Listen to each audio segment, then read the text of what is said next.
ဥပမာတချင်းဆိုတဲ့နေရာမှာကျွန်တော်တို့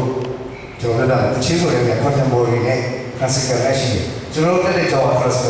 classical ချင်းကျွန်တော်တို့ဆိုပြတာမှလည်းအဲ့ဒါ classical hey ha အဲ့ဒါcontemporary 需要的但是你需要的却所以你需要的也没有对吧你需要的classical ဆိုကျွန်တော်တို့အဲ့ classical singing တော့သူရဲ့ technique ရှိတယ်ဒီ technique တွေကကျွန်တော်တို့ဘဝရည်ဒီမှာ level ကျော်တက် all လာတဲ့ဖွဲ့တယ်ခရောပြောတဲ့ classical technique ဆိုတာအဲ့လိုမျိုးလူတွေဆိုရင်ကြောင်းလာတဲ့လူတွေဆိုကိုယ်ကမင်းကြီးလိုရရမှာလာတဲ့သူတွေဒါပေမဲ့ဘုရားရှင်ကတနည်းအတွင်းတန်ရှင်းလို့ရတော့ကိုရရှိတဲ့ချိန်ကျတော့ကျွန်တော်နားတဲ့နိုင်တဲ့ဉာဏ်ကိုဘုရားရှင်ကပုံပြပေးတယ်ဘုရားရှင်ကအဲ့ဒီခလုတ်ကိုဖွင့်လိုက်တဲ့ချိန်ကျလုံးဝကျွန်တော်ပေါ့မမရအဲ့ဒီကိုကျွန်တော်ရှင်းသားတော့နားတော့လေဝတ်သူတို့ဆိုတာဘာလဲဆိုဘိုးပေါ့ချာအဲ့ဒါကြောင်းရရောက်ချိန်တယ်ပြီးအဲ့မှာစီရွာတဘောရအဲ့ဒီဆောက်ကျော်ဘောကိုပြောင်းနေတာအတက်ကကူလို့ပြောင်းနေတာခြားစားတွေအတက်ကကူလို့ပြောင်းနေတာခုနကပြောဥပစေစရာရောက်လာတဲ့ချိန်ယေရှုခရစ်တော်ကိုရရှိဥပစေစရာကျွန်တော်တို့ welcome လုပ်နေချိန်ကျွန်တော်ကအဲ့ဒီချိန်ကိုကျွန်တော်ကယ်တင်ခြင်းရတယ်နော်ကျွန်တော်ကယ်တင်ခြင်းရတယ်2000ခုနှစ်တုန်းက backside ဖြစ်တယ်နော်ဒီကိုမှာဒီမှာအားလုံးတွေပဲအချိန်လုံးမလောက်ဘူးကျွန်တော်ကြောင်းတဲ့ချိန်တော့တက်အပ်စနေရှိဒီအားလုံးမလောက်ရှိတယ်တဲ့ဆက်အောင်ခလာလားဆက်အောင်လားဆက်ကြတဲ့ဒီလိုဟုတ်နော်ဘယ်တော့ချင်တယ်လို့ရပါတယ်ဆိုတော့ကျွန်တော်တို့တက်နေရရှိတယ်ဘုရားရှင်ကအရန်ကိုသုံးချင်တယ်ဘုရားရှင်ကလုံးဝသုံးချင်တယ်ကျွန်တော်ရဲ့တက်တာကလုံးဝ worship life ဖြစ်ရအောင် worship life ကျွန်တော်တက်က worship life ဆိုတာပြောလို့ပဲဘုရားရှင်ကိုကိုယ်ဝယ်မှာဖြစ်တဲ့ဝိညာဉ်နဲ့တော့သစ္စာနဲ့တော့ကိုယ်ဝယ်ရမယ်ဘုရားရှင်ကိုကိုယ်ဝယ်ဒီထဲမှာယေရှုခရစ်တော်ရှိတန်ရှင်းသောဝိညာဉ်တော်ရှိမဲ့ကိုယ်ဝယ်ဘုရားကိုယူဝတ်ပြုကိုယ်ဝယ်တယ်လို့ကျွန်တော်ပြောလို့ရပါမှာကိုယ်ဝယ်တဲ့ကိုကတကယ်ကိုတည်ရတာဝိညာဉ်တော်ရှိနေအောင်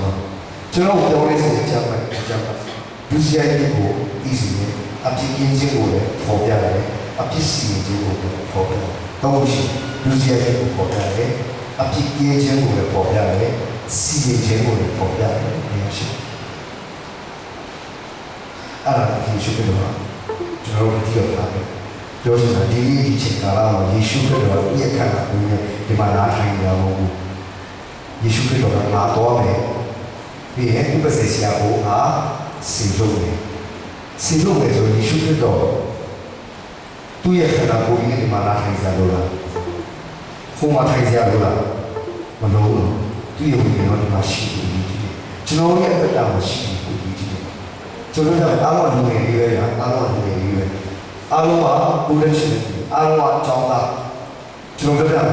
ခင်ဗျားတို့အတ္တမှာယေရှုကိုမရသေးဘူးတန်ရှင်းလို့ရတော့ဒီနေ့မှာမဟုတ်ဘူးပထမဆုံးယေရှုတော်ကရမရအကြတယ်အေးကဲချင်းရမှာရတယ်လို့မရတယ်လို့စေတေးကြတယ်မရတော့ကောင်းတယ်ကောင်းတယ်လည်းရောက်တာအရှုံးဒေါသတော့ထွက်ပြီဘာကြောင့်လဲနောက်မှာကောင်းတယ်လည်းရောက်လာဘောကလည်းစဉ်းစားမယ်ကျွန်တော်တို့တည်ကောင်းတယ်လည်းရောက်လာမရောက်ဘူးဒီစားစဉ်းစားရောက်လာမရောက်ဘူးလားမရောက်ဘူးဆိုရင်ရောက်မရောက်မတည်ဘူးမတည်သေးပါဘူးဆိုဒီစားကျွန်တော်ရှိလို့တော့မရသေးလက်ရှိလုံးကိုဒီကိုမှာအဲ့ဒါကျွန်တော်ရဲ့အတူတူနဲ့တော့ဖြစ်နေတယ်တကယ်ကျွန်တော်ဒီတော့ရတယ်ဖြစ်နေနောက်ကြဘိုးကမှထွေးစားလိုက်တော့ကိုသွားလိုက်အပြင်သွားလိုက်အိမ်ပြန်လာလိုက်နောက်တစ်နေ့ရောက်ရင်ကိုကြီးကလုံးဝပဲတည်နေပါပဲဒါပေမဲ့ရှင်းလို့ကြီးတော့ရောက်လာတဲ့ချိန်တိုင်းခမများတို့ဖန်ဆင်းရတဲ့ဘုရားကသူပါမင်းကိုဖန်ဆင်းရတာဘာကြောင့်လဲမသိဘူးကျွန်တော်ဖန်ဆင်းရတာဘာကြောင့်လဲဘုရားသိတယ်ကျွန်တော်ဖန်ဆင်းတဲ့ဒီခန္ဓာကိုယ်လုံးရရှိတာလားလုံးဟုတ်ပြီနော်ကျွန်တော်ရွေးချယ်ဝင်ရရင်အရင်တော့ပြောတဲ့ချက်ကငါရွေးချယ်ဝင်ရဒီခန္ဓာကိုယ်ဘာပဲတော့ရွေးချယ်ဘုရားကျွန်တော်ဒီခန္ဓာကိုယ်ပေးထားတာသူ့မှာရွေးချယ်ရှိတယ် နေ့ဒီချိန်မှာခင်ဗျားတို့တက်တာကိုဘဝလုံးဝအားရတဲ့ချိန်ရှိအောင်ရှိတယ်ဘယ်လိုပြောအားရချက်ရှိခဲ့ရညဘုရားမတော်တဆဖြစ်လာတော့ကျောင်းပါဗျာကျောင်းကကျွန်တော်ဒီကျောင်းတက်စင်လာကိုတော့ကျွန်တော်ထိထားတဲ့ဘုရားရှင်အားပေးထားတဲ့စကားလုံးကိုရှိရပါဆို God will never make mistake ဘယ်တော့မှဘုရားရှင်အားလုံးမအသက်တော်ဘုရားကဘယ်တော့မှအားလုံးကျွန်တော်အသက်ကကျွန်တော်တို့ဖြစ်တယ်အမေကိုပြောတယ်အမေရဲ့အဖေကြောင့်ကျွန်တော်တို့ဖြစ်တယ်အမေရဲ့အဖေကြောင့်လူရကျွန်တော်နေရအမေရဲ့အဖေကြောင့်ကျွန်တော်လုပ်ချင်တာလုပ်ပြောင်းဘောလုံးသွားဖြစ်ရှင်စီရိုလိုဖြစ်ရှင်မရဘူးအမေရဲ့အဖေကြောင့်ကျွန်တော်ပြောခဲ့တယ်တော့အော်လိုမပါသေးဘူးအဲ့တော့ဘောလုံးပေါ်နေတော့ပြောခဲ့နော်ကျွန်တော်ကရဘောလုံးသွားဖြစ်ရှင်တာအရန်ကိုကျွန်တော်ကစားရတော့ခြေလက်တိုက်ဆုံးဒါချောလို့မရတော့လည်းကျွန်တော်ကပြီးတော့ပြောဆိုတယ်နော်လက်နဲ့စားတာဒါတော့ဘယ်လိုပြီးသမားရှိမလားမရှိဘူးလားပြီးပြီးရှိရလားပြန်လို့ရတော့တို့စီတာကျွန်တော်အဲ့မှာရဲကျွမ်းနေတော့ဘာလို့လဲတော့ဟိုအားထားပါအဓိကပြောချင်တာကျွန်တော်တို့ဖြစ်ချင်တဲ့နေရာဘုံမှာဖြစ်ဖို့ရှိခဲ့ဒါပေမဲ့ဘာကြောင့်လဲငါဒီဟာကိုပဲဘုရားရှင်တော့ဒီနေရာမှာချလာတာကနေကလေးကြရင်မူထိုင်ကလေးကြရင်ငါလေးထားထားတဲ့နေရာကငါရဲ့ worship ministry မှာလည်းငါပုံပြီးပို့ထားတာဒါပေမဲ့ကျွန်တော်ဖြစ်နေတာကဘာဖြစ်လဲဘုံကဆုပ်ဖြစ်ချင်ဖြစ်တဲ့တော့အသက်တာကိုဖြစ်နေတဲ့အမှားနဲ့ဘုရားရှင်ထားတာလည်းတိုက်နေတာအများကြီးကျွန်တော်ကတန်ရှင်းဝင်ရင်တော့ခင်ဗျားတို့မရသေးမပေါ်လာဘူးဒါပေမဲ့ဘယ်လိုဆန်းစစ်လို့ရလဲတော့ကိုယ့်ရဲ့တက်တာပါလေကိုဘာဖြစ်နေလဲအရင်ဆန်းစစ်စစ်ဒီကမှာအဓိကတန်ရှင်းဝင်ရင်တော့လက်ခံခေါ်ပေးလိုက်တာသူ့ကိုတရားပေးလိုက်တာသူကဘုံဘုံသွားနေတယ်နော်ကျွန်တော်ကပြောလို့ဘုံဘာဖြစ်နေလဲမပြောလို့ကျွန်တော်တို့ရဲ့ဘုရားရှင်ကထားတဲ့နေရာရှိတော့ရောကျွန်တော်ရဲ့ life က worship life ဖြစ်ရတာဟုတ်နော်ဇောအတကုံကျူးစားတယ်မအောင်မြင်ဘူးကျူးစားတယ်မအောင်မြင်ဘူးကျွန်တော်စတဲ့ကုံကြောင်းတက်တယ်တော့တုံးနေတော့ကျွန်တော်တို့ zoom ပြီးကြရတော့လေတုံးနေတယ်နဲ့ဘယ်ချမှာပေါ်ရတယ် BSc ရတယ်တုံးနေတယ်ဟို6နှစ်လောက်တက်တယ်အဲ့ဒါရလားမရဘူးနော်ဟာလာပဲတန်ရှင်းဝင်တော့ရရတာကားပဲဒါပေမဲ့တန်ရှင်းဝင်တော့ရရှိရတဲ့ချိန်ကြတော့အတက်ကခုလိုပြောင်းနေတာရုပ်ရစားတော့ဟုတ်လားတော့ဟုတ်မချောလို့ပြောရလို့ရှိတယ်မချောဘူးလို့ပြောရလို့ရှိရင်ဒီမျက်စိနဲ့ကြည့်တတ်တယ်ဟုတ်ပြီတော့ကျွန်တော်ရတယ်မချောဘူးလို့ပြောရလို့ရှိရင်ဒီမျက်စိမဖွင့်သေးဘူးပြောရတယ်ဘုရားရှိခိုးလူဆိုတာက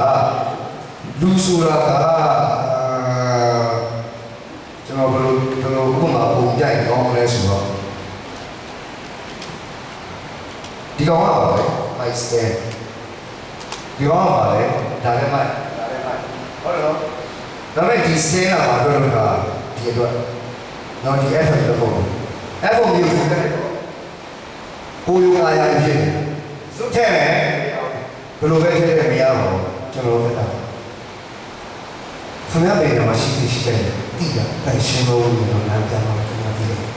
ဝိညာဉ်တော်ကြောင့် exercise လုပ်ချင်တယ်ကျမ်းစာထဲမှာကျွန်တော်အများကြီးရှိ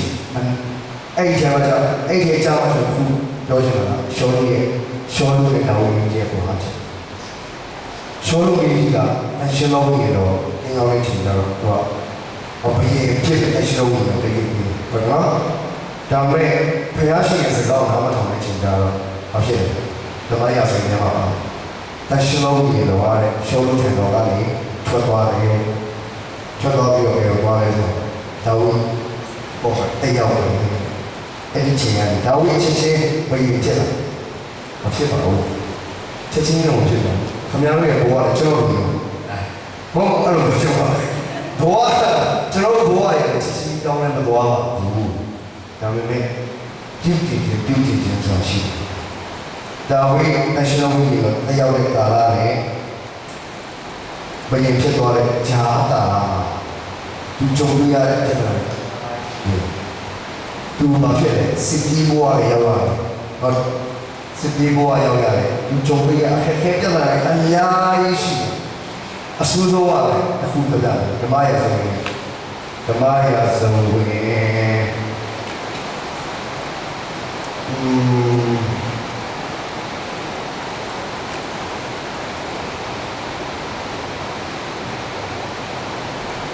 ဓမ္မရာဇဝင်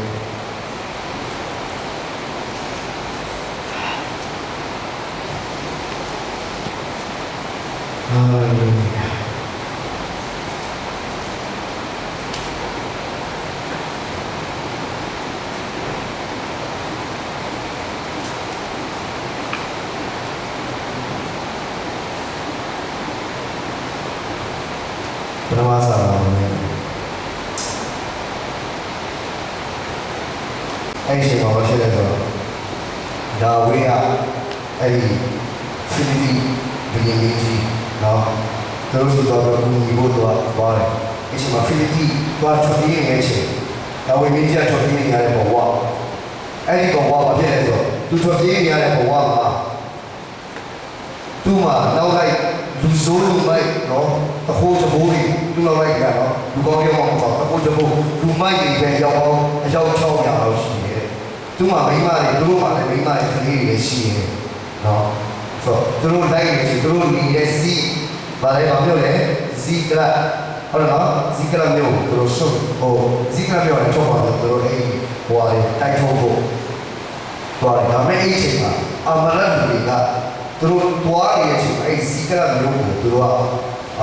ဇီကရာမျိုးကိုသူတို့ကတော့အိမ်လိုက်တော့ရှိသမျှအရာတွေသူတို့မိန်းမအစားကိုခေါ်ထုတ်သွားတယ်ဘိုးကပြန်ခဲ့တာလည်းရှိတော့သူတို့နေခဲ့တဲ့သူတို့မျိုးကဘာဖြစ်လဲဆိုတော့အကုန်လုံးကပြကြတယ်ရှိသမျှမိန်းမတွေကလေးတွေလည်းမရှိတော့ဘူးအရန်ဒေါသထွက်ဒါဝိဒ်ကမဖြစ်သေးဘူးတော့ရှိဒါဝိဒ်စနေဘောအဲ့ဒါရှင်လုံးတွေရောရှိပြိုင်ကြတယ်မိန်းမတွေရှိတော့အဲ့ဒါနောက်ကလိုက်လာပြီးဆိုတော့ဟေးကောင်းတာဝိဒ်မင်းကြောင့်ငါတို့မိန်းမတွေအကုန်ပါတော့ရင်ဘာလို့လဲโอเคတော့ဘာဖြစ်ဖို့လို့အဲ့ချိန်မှာဒါဝိဒ်ကိုခံစားစဉ်းစားကြည့်တော့ကြုံရတာပဲမဖြစ်သေးဘူးဒါလည်းပိတ်တိကတော့ရှိချင်းဘုရားရှိခိုးဖျားကိုတော့ဆိုလိုက်ရအောင်ဘုရားရှင်ပြောလိုက်ပါလိုက်ရင်ဘယ်လိုအကုန်ပြန်ရတဲ့သွားအကုန်လုံးပြန်ရတဲ့လူအဲ့ဒီရရပစ္စည်းထက်ဘုံလုံးပြန်ရတဲ့လူအဲ့မှာလို့ပြန်လာတဲ့တိုင်းလျှောက်တော့တော့ပြီးဝင်ကြတယ်နောက်တစ်ချိန်ကျတော့အဲ့ဒီရတဲ့အစာတွေဖြစ်လာသေးတယ်ပြင်ဆင်မှုဘုရားရှင်ရဲ့ပြင်ဆင်မှုဒီနေ့ဒီချိန်မှာတန်ရှင်းလုံးပြီးတော့ပြည်ရှိလာပြီဆိုဘုရားရှင်ဘုရားတော်ကြီးဒီပြင်ဆင်ပြီးတယ်ဘဝမှာဘယ်လိုမှမရောက်ဘူးကျွန်တော်ဒီဘောတော့ကျွန်တော်အဲ့လူတွေကြောက်လို့ပြောကြတယ်အချိန်တော့အားကတော့အဆုံးလို့ရှိတယ်ဟုတ်တော့ဒီလိုနော်ဒီမှာအသက်တာဘုရားတော်ရှိတာမရှိဘူးလားရှိလားမတည်ဘူးဆိုတော့ညာကြောင်းပေါ့အချို့ရှိဟိုကယ်ရီရတာပါပဲနှစ်ဖွဲ့ကျွန်တော်ပြီးတော့အဖွဲကပါလေဆိုရတာရတယ်အချို့ကရတကယ်ကိုရတယ်လို့ပြောလိုက်တယ်လို့ရှိတယ်တချို့ကတော့မရဘူးဆိုတော့တည်တယ်ငါကယ်ရီချင်းတော့မရောက်တာတည်ကောင်းကင်နိုင်ငံမရောက်ဘူးမရေပဲရောက်တယ်ဆိုတော့တို့တည်ရခွင့်ရှိတယ်တချို့ကကြတော့ရတယ်လို့ထင်ပြီးတော့မရတဲ့ခွင့်ရှိတယ်ကျွန်တော်ကအဲ့ဒီခွင့်မှာပါနေဘူးလေတည်လားယေရှုခရစ်တော်ကယ်ရီပိုင်ရှင်ဖြစ်ရတယ်ထင်တာဆန်ရီစကူမှာလည်းဟုတ်လားတကယ်နော်ယေရှုခရစ်တော်ကြွားလာနော်သူကယ်ရီဖို့လေတားရကယ်ရီဖို့ကဆရာမနော်ကျွန်တော်နေရတာကြိုးချခဲ့တယ်ဆိုတော့အသွေးရဲ့အသားထဲမှာစီးနေတာဒီအကြောင်းအရာစီးတဲ့ခင်ဗျားရဲ့မှာယေရှုရှိတာမဟုတ်ဘူးကျွန်တော်တက်တာလည်းလို့ဖြစ်ခဲ့တယ်2003ခုနှစ်ကြာမှဒီယေရှုကြာမှကျွန်တော်ကယ်ရီချင်းမရမှန်းသိတာဒီလိုမှကျွန်တော်ကြောင်းလေးလာယေရှုခရစ်တော်ရရှိလိုက်တဲ့ကျွန်တော်ပြတ်မှာအားလုံးကျွန်တော်ပြတ်မယ်ခင်ဗျားယေရှုကိုချစ်လို့မဟုတ်ဘူးလားညိတ်စင်ကြဘူးလားခင်ဗျားကားတိုင်ကိုကြည့်ပြီးတော့အားနာဘူးလား ဒီမှာစကားပါရေတော့အားလာဆိုအင်္ဂလိပ်စကားမှမရှိဘူးအားလာဘူးလားအော်ကိုအားလာတယ်ကျွန်တော်ဒီလိုဒါမဲ့ကိုကကျွန်တော်တို့ဒီကဲပြောဘူးလားခံစားဘူးလားအသက်တာပါကိုမင်းတော့ခမရဖေးလည်းနေမှာမုန်းတော့မင်းရောက်ပါတယ်ဘယ်သူမှမကဲနိုင်ဘူးကိုမင်းအားလာယေရှုခရစ်တော်ကိုကယ်ခြင်းအားကိုကယ်ခြင်းပြီးတော့ဘောကျေးဇူးတင်ဒါမှမဟုတ်ဘောရှိလို့ရဲ့ချိန်မှာဒီပေါင်းဖို့ချဖြစ်ဘူးလားမဖြစ်ဘူးတဲ့တက္ကသိုလ်ဆန်းစစ်စစ်ယေရှုခရစ်တော်ကျွန်တော်တို့တက္ကသိုလ်ရရှိပထမချက်အယံကြီးအယံချူအယံကြီးတဲ့ဆိုရင်မှာဘာဆိုမှကျွန်တော်တို့လောကကြီးမှာစိတ်တောင်းရှိတော့ဘာကြောင့်လဲငါရဲ့အသက်ရှင်တန်ခြင်းကလောကမှာရှင်တန်ခြင်းကိုထာဝရကာလမှာရှင်တန်ခြင်းဖြစ်တယ်အဲ့ဒီအတွက်မှာဘာမှကြောက်စရာမရှိဘူးငါတက်နေတဲ့ကြောင်မှာပညာမတော်လည်းကိစ္စမရှိဘူးလောကကြီးရပြီအဲ့ဒီခံစားချက်ခံရတော့ရှိမရှိဘုရားကြောက်ပြန်တော့ကဲနေချင်းရတယ်လို့လည်းမရတဲ့ပွဲတွေတော့တော့မရပါဘူးဆိုတော့ရှင်းတယ်ဒီကလာခေါင်းစင်းလို့ရတယ်နော်တချို့အေးရတာပေါ့အေးလို့ရတာလေစက်တပြလာလို့ဒီချင်းကလည်းရတယ်တွေ့ရှိဆိုတော့ဒီလိုမျိုးပုဂ္ဂိုလ်နဲ့ဒီလိုမျိုးဖျောင်းနေတယ်လို့မရဘူးလူငယ်အသေးတော်ရဲ့အနာဂတ်ခေါင်းဆောင်တွေကျွန်တော်လည်းလူငယ်ပဲတော့ဒါပေမဲ့ကျွန်တော်တို့ကလည်းနည်းနည်းဟောဖြစ်သွားပါတော့ပြောချင်တာဆယ်ကျော်တဲ့20ကျော်တဲ့ပါပါလားနော်ဆယ်ကျော်တဲ့ဖွဲ့တယ်နော်ခင်ဗျားတို့အားလုံးပါအသက်တာပါလေနောက်2015ပါလေဒီပုံစံပဲ2020ပါလေဒီပုံစံပဲပြောင်းလဲခြင်းမရှိတဲ့အသက်တာဆိုရင်တော့ခင်ဗျားတို့ရဲ့ဝိညာဉ်လောကဝိညာဉ်ရေးရမှာတော့ဒါကတော့ဘုံဘုံမရှိဘူးဆိုရင်ဒါကခင်ဗျားတို့ရဲ့ယေရှုခရစ်တော်ရရှိရတာခင်ဗျားတို့ရဲ့အသက်ကတကယ်ပဲယေရှုခရစ်တော်နဲ့ချိတ်ဆက်ထားတာနော်ရှင်ရောခရစ်ယာန်ခိုင်းတဲ့စကားတစ်ချက်တော့ဒီကြည့်အောင်ရှင်ရောခရစ်ယာန်ခိုင်းတဲ့စကားဒါဒီမဲ့လို့ပြည့်ွယ်နေပြီငါခရီးတော်ရဲ့ဥယျာဉ်ဆောင်ဖြစ်တော်မူ၏ငါ၌အတိမတိသောခရှိသမျှတို့ကိုခုံပြတော်မူ၏အတိတိသောခတို့ကိုသာ၍ဤစီခြင်းကတုတ်သိရှင်တော်သူတို့ဒီမှာဟောပြောတဲ့စကားလေးโอเคဖယားခင်ယေရှုခရစ်တော်ကနာကစကြက်တယ်ဖြစ်သဘောတရားကတင်တော့ဘာဖြစ်လဲတင်တော့ဘာဖြစ်လဲအခက်ဘာဖြစ်လဲငါကတင်တော့ဘာဖြစ်လဲငါနဲ့အတီးမတီးတော့ခက်ရှိကြတော့ဒီဟိုဘာဖြစ်လဲခုံးပြတယ်ကျွန်တော်တို့ရတယ်နော်ကျွန်တော်ရဲ့အတ္တကအတီးတကယ်ကြီးလာတယ်ပြောချင်တာကခမည်းတော်အတ္တကတိုးပွားမှုရှိတာဒါမှမဟုတ်ပုံစံခွက်တဲ့ဒီပုံစံကဒီပုံစံပဲဖြစ်နေတာမွန်ခိုင်2010မွန်ခိုင်နဲ့2015မွန်ခိုင်ကွာတယ်နော်ကွာလားအတီးရောကွာတယ်နော်ဆရာကွာတယ်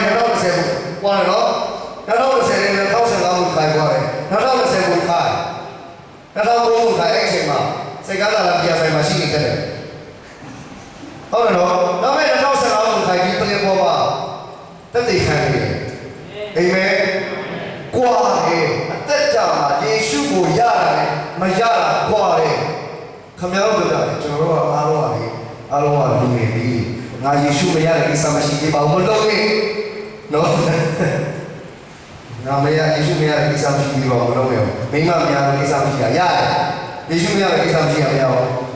ကျွန်တော်ပြောမယ်ကျွန်တော်တို့ကယေရှုခရစ်တော်စပြည့်တော်ကြီးဖြစ်တယ်ကျွန်တော်တို့ကယေရှုခရစ်တော်နဲ့နှိုးရတယ်ဆိုရင်အတီးနေတကယ်ယေရှုကကျွန်တော်ထဲမှာဆိုလိုတာကျွန်တော်တို့ကယေရှုခရစ်တော်ထဲမှာရှိတယ်ဆိုရင်ကျွန်တော်တို့အတ္တကအတီးမယ်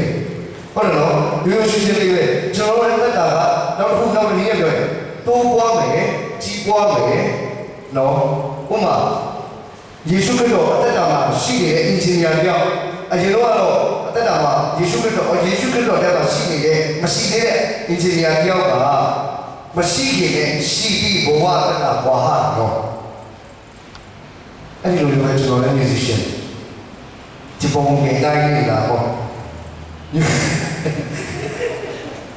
Jual musician tu kalau dong lagi ya siapa okey ni okey. Singaporean Singlish pun, Singaporean English sangat sekarang tu betul. Do you think you are musician?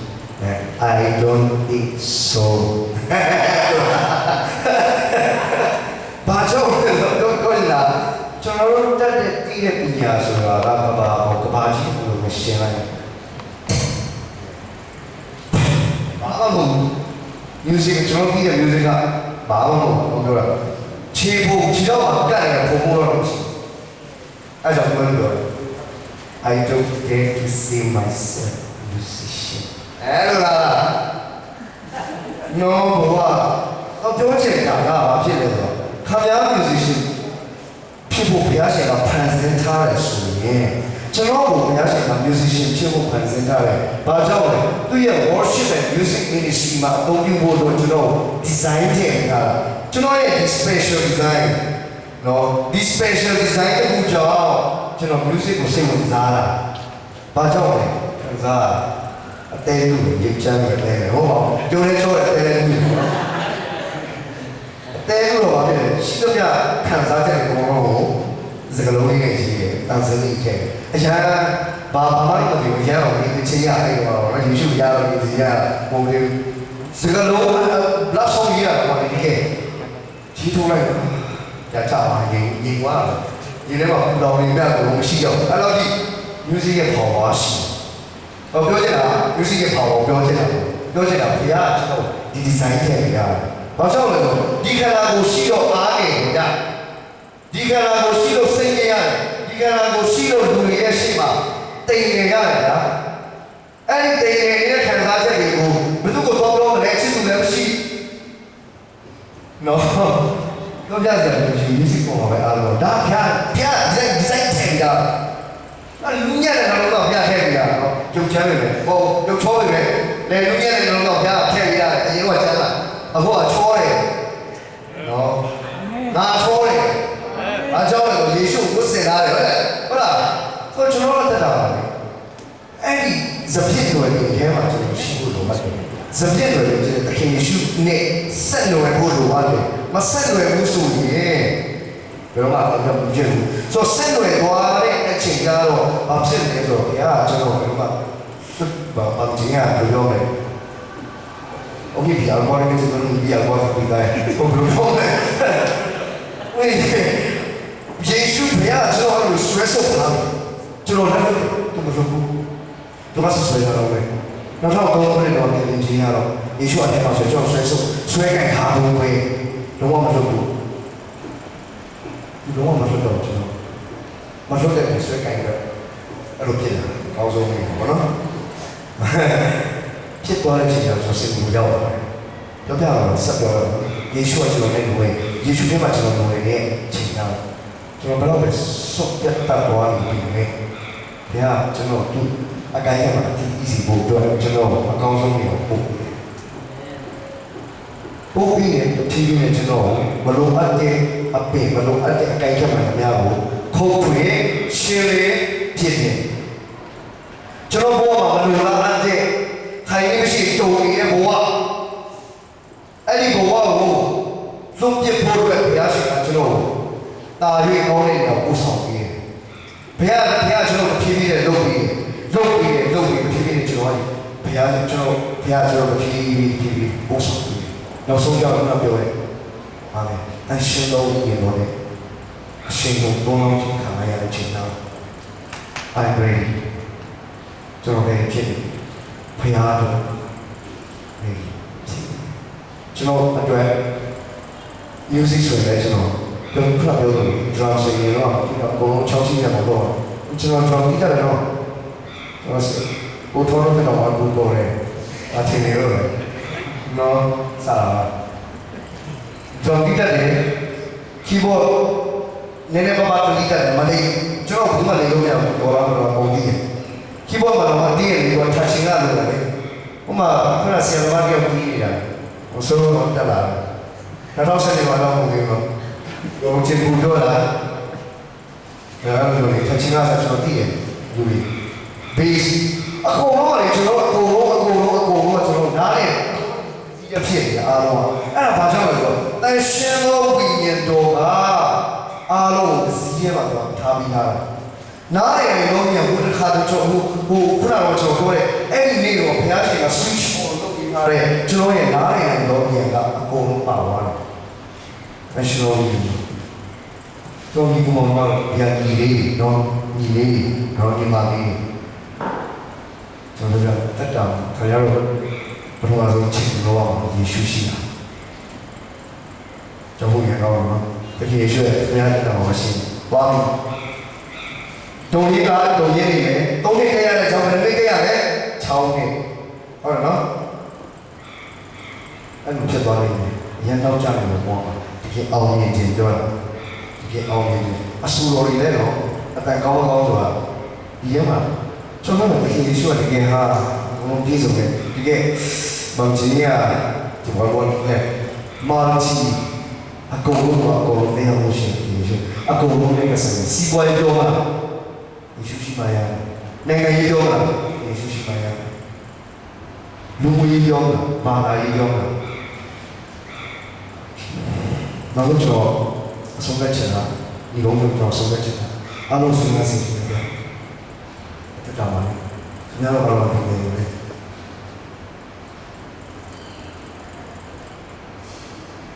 တကယ်ဟောရဘာလို့ဘဝတုံးတုံးနေလဲဒီနေ့ Facebook ကြည့်တယ်နောက်နေ့ Facebook ကြည့်တယ်ဒီနေ့ကြည့်ရ Facebook နဲ့နောက်နေ့ကြည့်ရ Facebook ဒီနေ့ update လုပ်တဲ့ Facebook နဲ့နောက်နေ့ update လုပ်တဲ့ Facebook ကအမြဲတမ်းချစ်သူကြီးစားတော့ပဲလားတော့ကိုအားရရကို update လုပ်တာလားကိုအားရရဟာ update လုပ်တာမတူတော့သူကဝင်ရေးရအောင်တဖြည်းဖြည်းနဲ့ဟောပြတယ်ကို update လုပ်ရတယ်ပြင်းလာတယ်ကသူ့ထဲမှာရှိတယ်တန်ရှင်းအောင်ပြီးတော့ရလမ်းပြပို့ဆောင်အောင်မှာရှိတယ်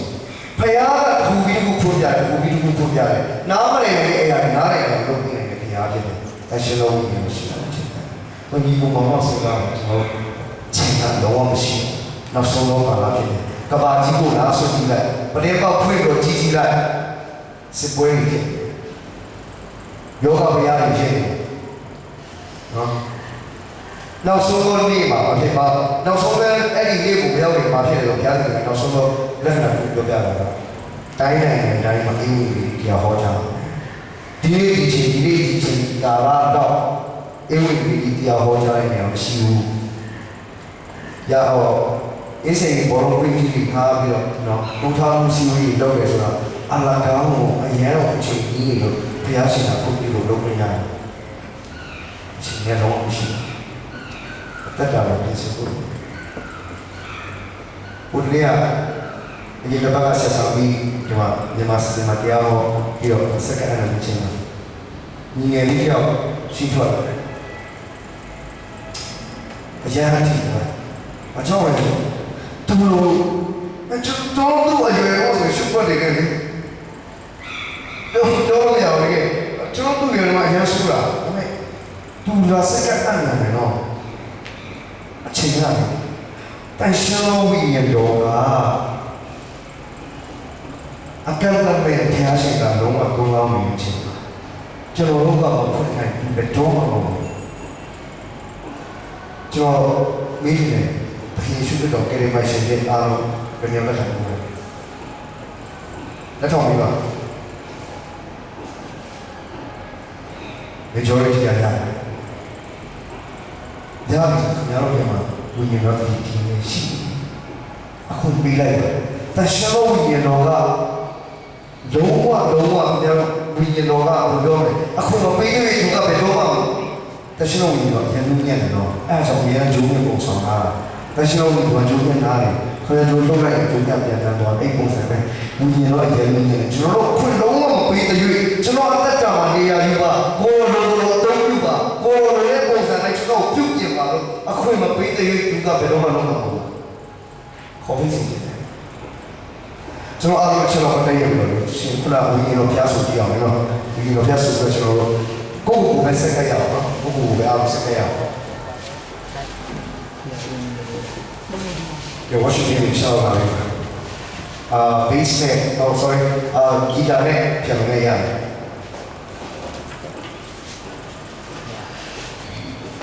ကျွန်တော်အသက်တာစက်ကရနိုင်အောင်နော်ဒီကဲပဲဒီရှုပ်ကတော့အားလုံးရရှိပြီးကျွန်တော်တို့ဒီချက်ပူလို့ဖျားရှင်ပေါ်တော့ခဲ့ဖို့ကျွန်တော်တို့ဝိညာဉ်တော်လိုပါတယ်တန်ရှင်တော်ဝိညာဉ်တော်ဖျားကျွန်တော်ရဲ့အသက်တာမှာနေရာကြီးတန်ရှင်တော်ဝိညာဉ်တော်ဖျားကျွန်တော်သက်တာကိုသုံးပြီးတော့တန်ရှင်တော်ဝိညာဉ်တော်ဖျားဆိုကျွန်တော်တတိချင်းကိုကျွန်တော်ဒီဆိုရင်ကျွန်တော်ကိုရောက်ချင်အောင်လို့စက္ကရအောင်စက္ကရနိုင်အောင်နော်အားလုံးပဲ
တော့စက္ကန့်အလုံးပါတယ်ပါ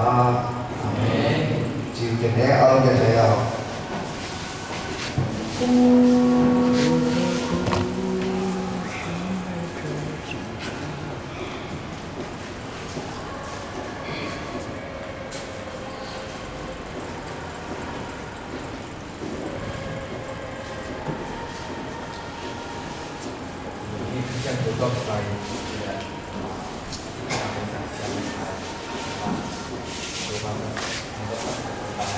China,